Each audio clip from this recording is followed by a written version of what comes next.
Hello नमस्कार। Welcome back my YouTube channel Santosh serial 767। आप लोग को हमारे चैनल में स्वागत है। चलिए आप लोग का हम अपना काम दिखाते हैं। देखिए, फर्स्ट में हमारा एक पीच कलर है और सेकंड जो हाथ में देख रहे हैं वो एन ब्लू कलर है और फोर में देखिए बीटी ग्रीन एक कलर मस्त क्वालिटी है। और फोर में देखिए आपको हम पीच कलर दिखा रहा हूँ।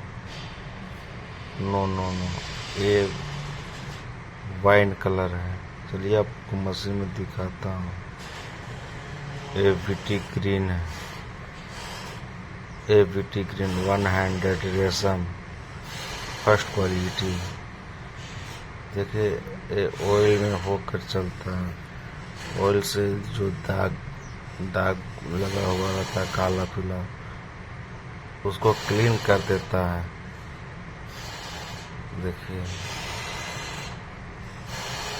उसके बाद ये साइड में आप देख रहे हैं, ये साइड में चीकू कलर चल रहा है। 100 रेशम ये भी है। इसका कपड़ा बहुत मस्त होता है।